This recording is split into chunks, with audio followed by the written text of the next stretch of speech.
Bone നത്താലെ വർണ്ണാഭമാക്കാൻ ഒരുങ്ങി തൃശൂർ പൗരാവലിയും അതിരൂപതയും ചേർന്ന് സംഘടിപ്പിക്കുന്ന ബോൺ നത്താലയിൽ 10,000-ലേറെ പാപ്പമാർ അണിനിരക്കും. 300 പേർ വഹിക്കുന്ന ചലിക്കുന്ന പുൽക്കൂടാണ് മറ്റൊരു ആകർഷണം. വൈകിട്ട് 4-ന് സെയിന്റ് തോമസ് കോളേജിൽ ഫ്ലാഗ് ഓഫ് നടക്കും. വിശദാംശങ്ങളുമായി സെയിന്റ് മേരീസ് കോളേജിന് സമീപത്തു നിന്ന് സൂരജ് സജി, സേക്രഡ് ഹാർട്ട് സ്കൂളിൽ നിന്നും അജീഷ് എന്നിവർ ചേരുന്നു.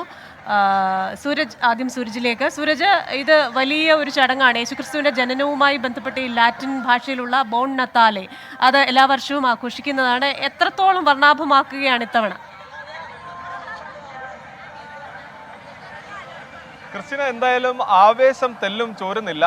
10,000-ലധികം പാപ്പാമാർ തൃശ്ശൂർ നഗരം കീഴടക്കും എന്നുള്ളത് തന്നെയാണ് സംഘാടകർ പറഞ്ഞിട്ടുള്ളത്. അതിന്റെ ക്രമീകരണങ്ങളെല്ലാം പൂർത്തിയായി വരുന്നു. ഞാനിപ്പോൾ നിൽക്കുന്നത് ഇതിന്റെ ഉദ്ഘാടനം നടക്കുന്ന ആ സ്ഥലത്താണ്. അതായത് സെന്റ് തോമസ് കോളേജിന് മുന്നിലാണ് ഇതിന്റെ ഉദ്ഘാടനം നടക്കുക, ഫ്ലാഗ് ഓഫ് നടക്കുക. ഫ്ലാഗ് ഓഫ് നടക്കുന്ന സ്ഥലത്താണ് നമ്മളിപ്പോൾ നിൽക്കുന്നത്. പല ടീമുകൾ, അതായത് ഓരോ ടീമുകൾക്കും പ്രത്യേക നമ്പറുകളെല്ലാം കൊടുത്ത് അവരെ ക്രമീകരിച്ച് നിർത്തിയിട്ടുണ്ട്. അത്തരത്തിൽ ഒരു ടീമാണ് എന്നോടൊപ്പം ഉള്ളത്. ഇതേപോലെ തന്നെ പുറകിലേക്കും ഇങ്ങനെ നൂറുകണക്കിന് ആളുകൾ ഇങ്ങനെ പുറകെ വന്നുകൊണ്ടിരിക്കും. കഴിഞ്ഞ തവണയൊക്കെ ഇപ്പോൾ ഈ മാർ ആൻഡ്രൂസ് താഴത്ത് സംസാരിക്കുമ്പോൾ അദ്ദേഹം പോലും പറഞ്ഞത്, കഴിഞ്ഞ തവണ ഇത് സെന്റ് തോമസ് കോളേജിന്റെ അവിടെ നിന്ന് ഇതിന്റെ ഫ്ലാഗ് ഓഫ് നടത്തി ഇവർ മുന്നിലൂടെ റൗണ്ട് കറങ്ങി തിരിച്ചെത്തുമ്പോൾ പോലും അത് കഴിഞ്ഞിരുന്നില്ല എന്നുള്ളതാണ്. അതായത് ഇതിന്റെ പുറകിൽ ആളുകൾ പോകാൻ വേണ്ടി നിൽക്കുന്ന ഒരു കാഴ്ചയായിരുന്നു. അത്തരത്തിൽ വലിയൊരു ജനക്കൂട്ടം അല്ലെങ്കിൽ വലിയ പാപ്പാമാരുടെ ഒരു നീണ്ട നിര അന്ന് കണ്ടിരുന്നു. അത് ഇത്തവണയും അങ്ങനെ തന്നെയാണ് പ്രതീക്ഷിക്കുന്നത്. എന്തായാലും ഒട്ടും കുറയില്ല എന്നുള്ളത് തന്നെയാണ് ഇത്തവണയും പ്രതീക്ഷിക്കുന്നത്. എന്തായാലും എല്ലാ ഒരുക്കങ്ങളും പൂർത്തിയായിട്ടുണ്ട്. എന്തായാലും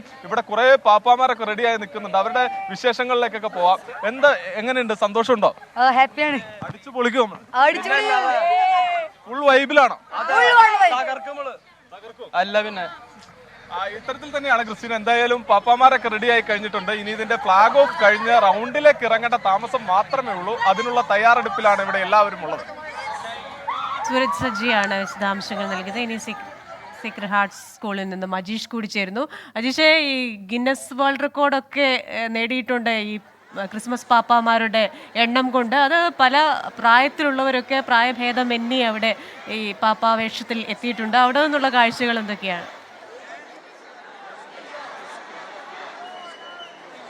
ഞാനിപ്പോൾ നിൽക്കുന്നത് തൃശ്ശൂരിലെ സേക്രഡ് ഹാർട്ട് ഹയർ സെക്കൻഡറി സ്കൂളിലാണ്. ഇവിടെ ഇപ്പോൾ ഒരു ചെങ്കടലാണ്. സാധാരണ നമ്മൾ ചെങ്കടലെ കുറിച്ച് കേട്ടിട്ടുള്ളത് ആഫ്രിക്കയ്ക്കും ഏഷ്യയ്ക്കും ഇടയിലുള്ള ഒരു ചെറിയ ഇടുങ്ങിയ ഒരു കടലാണ് ചെങ്കടൽ. പക്ഷേ ഇവിടെ ഇടുങ്ങിയ കടലല്ല, വലിയ ഒരു മഹാസമുദ്രമാണ് ഈ ചെങ്കടൽ. അല്പസമയത്തിനകം ഈ ചെങ്കടൽ തൃശ്ശൂർ നഗരത്തിലേക്ക് കയറും. ഇവിടെ 10,000-കണക്കിന് പാപ്പാമാർ, അതിൽ കൊച്ചുകുട്ടികൾ മുതൽ ഏറ്റവും മുതിർന്നവർ വരെയുള്ള പ്രായമുള്ള പാപ്പാമാർ വരെ ചുവപ്പും വെള്ളയും നിറത്തിലുള്ള വേഷമണിഞ്ഞ് പല ഇടവകളിൽ നിന്നുള്ള ഇവിടെ ഇപ്പോൾ അണിനിരന്നിട്ടുണ്ട്. ഇവർ ക്രിസ്മസിന്റെ ബോൺ നത്താലെ പാട്ടിന് ഒപ്പം താളം വെച്ച് ഇവർ ഇപ്പോൾ നഗരത്തിലേക്ക് ഇറങ്ങുകയായി. എന്തായാലും ഇവിടെ ഇപ്പൊ കാണാൻ സാധിക്കുന്നത് ഇപ്പൊ ഏകദേശം 200-ലധികം ഇടവകളിൽ നിന്നുള്ള, തൃശ്ശൂർ അതിരൂപതയ്ക്ക് കീഴിലുള്ള 200-ലധികം ഇടവകളിൽ നിന്നുള്ള പാപ്പാഞ്ഞിമാരാണ് ഇവിടെ ഇപ്പോൾ എത്തിയിട്ടുള്ളത്.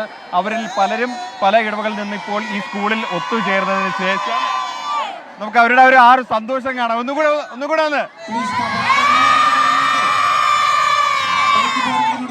അതാണ് ക്രിസ്മസ് കഴിഞ്ഞാലും ആഘോഷം കഴിയുന്നില്ല. നല്ല ക്രിസ്മസ് എന്നാണ് ബോൺ നത്താലെ എന്ന വാക്കിനർത്ഥം. അതുകൊണ്ട് തന്നെ ഏറ്റവും നല്ല രീതിയിൽ ക്രിസ്മസ് ആഘോഷിക്കുക എന്ന ഒരു സന്ദേശമാണ് ഇവർ നൽകുന്നത്. കഴിഞ്ഞ 2013-ലാണ് ആദ്യമായി ബോൺ നത്താലെ തൃശ്ശൂർ അതിരൂപതയ്ക്ക് കീഴിൽ തൃശ്ശൂർ നഗരത്തിൽ കൊണ്ടുവരുന്നത്. പൂരത്തിനും പൂരക്കളിക്കും അതേപോലെ തന്നെ കുമ്മാട്ടിക്കും പേര് കേട്ട തൃശ്ശൂരിൽ ഒരു ആഘോഷം തങ്ങളുടെ ക്രൈസ്തവ സഭയ്ക്കും വേണമെന്നൊരു ആലോചനയാണ് ഈ ബോൺ നത്താലയ്ക്ക് പിന്നിലുണ്ടായിരുന്നത്. അങ്ങനെയാണ് 2013 ആദ്യമായി ഈ ബോൺ നത്താലെ തൃശ്ശൂർ നഗരത്തിൽ പിറക്കുന്നത്. തൊട്ടടുത്ത വർഷം ലോക റെക്കോർഡ് നേടിക്കൊണ്ടാണ് ഈ ബോൺ നത്താലെ തൃശ്ശൂരിൽ വരവറിയിച്ചത്. പിന്നീട് കഴിഞ്ഞ 10 വർഷമായി ഒരു ദിവസം പോലും ക്രിസ്മസിന് കഴിഞ്ഞ 2-ാം ദിവസം തൃശ്ശൂർ നഗരത്തിലൂടെ ഈ ബോൺ നത്താലെ കടന്നു പോകും.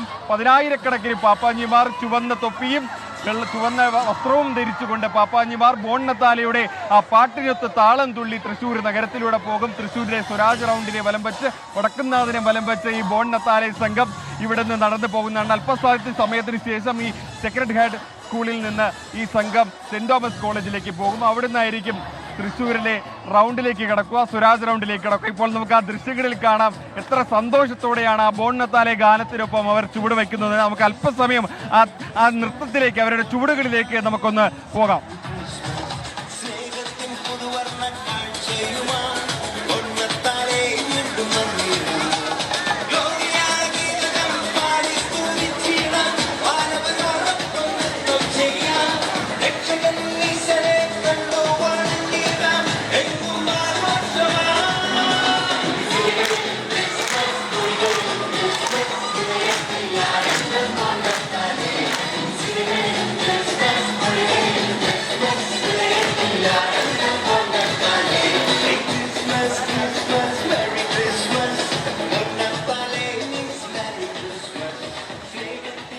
കേരളത്തിന്റെ സാംസ്കാരിക തലസ്ഥാനമായ തൃശൂർ മറ്റൊരു സാംസ്കാരികോത്സവത്തിലാണ് ബോൺ നത്താലെ. നല്ല ക്രിസ്മസ് ആഘോഷിക്കുകയാണ് തൃശൂരുകാർ.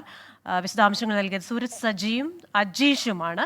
ലോകത്തെവിടെയായാലും ഏത് സമയത്തും 24 വാർത്തകളും ഓഗ്മെന്റഡ് റിയാലിറ്റി പാക്കേജുകളും എക്സ്പ്ലെയിനറുകളും വിശദമായി കാണാൻ ഞങ്ങളുടെ യൂട്യൂബ് ചാനൽ നിങ്ങൾക്ക് സബ്സ്ക്രൈബ് ചെയ്യാം.